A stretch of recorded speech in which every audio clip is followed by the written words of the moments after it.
जाए राजधानी दिल्ली, तो दिल्ली की लोकसभा की 7 सीटों पर वोटिंग आज हो रही है। इसके लिए खास और आम मतदाताओं में उत्साह देखा जा रहा है। केंद्रीय मंत्री एस जयशंकर और हरदीप सिंह पुरी ने अपने मताधिकार का इस्तेमाल किया है।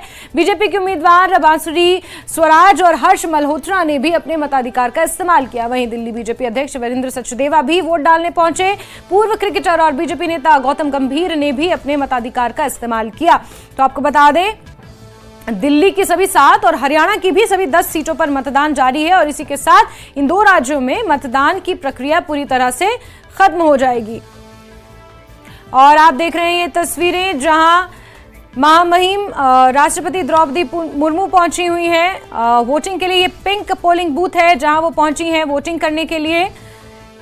तो कई वीवीआईपीज आज अपने मताधिकार का इस्तेमाल कर रहे हैं। दिल्ली की 7 सीटों पर जहां मतदान हो रहा है, तो वहीं महामहिम राष्ट्रपति द्रौपदी मुर्मू भी अपने मताधिकार का इस्तेमाल करने पहुंची हैं और वो काली स्याही की झलक उन्होंने भी दिखाई है। एक आम नागरिक की तरह, एक आम और खास हर कोई आज अपने मताधिकार का इस्तेमाल कर रहा है। 58 सीटों के लिए आज वोटिंग इस छठे चरण में हो रही है।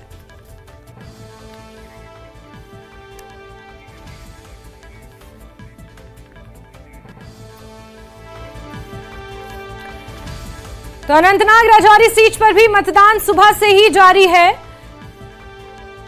लोगों की लंबी लंबी कतारें देखने को मिल रही हैं, चाहे शोपियां हो, कुलगाम हो, पुंछ हो, राजौरी, अनंतनाग, तमाम लोग घरों से बाहर निकल रहे। लेकिन महबूबा मुफ्ती धरने पर लगातार बैठी हुई हैं और उसको लेकर अनंतनाग पुलिस ने ये ट्वीट किया है। उन्होंने लिखा है कि अनंतनाग पुलिस ने सोशल मीडिया एक्स पर यह लिखा है कि एक राजनीतिक दल की ओर से दावा किया गया है कि उनके कार्यकर्ताओं को हिरासत में लिया गया। ये महबूबा मुफ्ती का दावा है।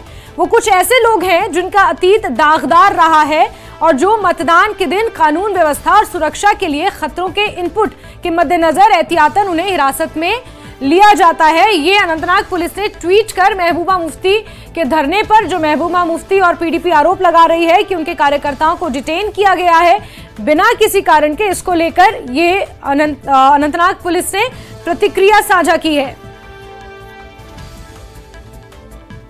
उन्होंने कहा है कि कुछ ऐसे लोगों को हिरासत में लिया गया है जिनसे लॉ एंड ऑर्डर को खतरा साबित हो सकता था।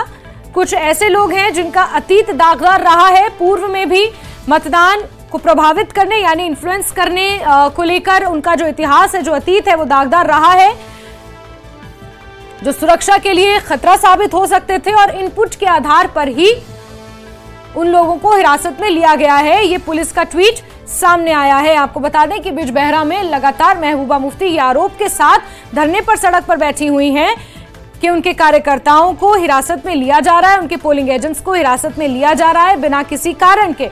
उन्होंने स्थानीय प्रशासन पर भी, पुलिस पर भी ये गंभीर आरोप लगाए हैं और इसी को लेकर पुलिस का ये ट्वीट सामने आया है जिसमें पुलिस ने ये कहा है कि इनपुट के आधार पर ऐसे लोगों को हिरासत में लिया गया है जिनका अतीत दागदार रहा है। मतदान के दिन कानून व्यवस्था सुरक्षा के लिए ये लोग खतरा साबित हो सकते थे, मतदान को प्रभावित कर सकते थे, इन्फ्लुएंस कर सकते थे लोगों को, इसीलिए इन लोगों को हिरासत में लिया गया है।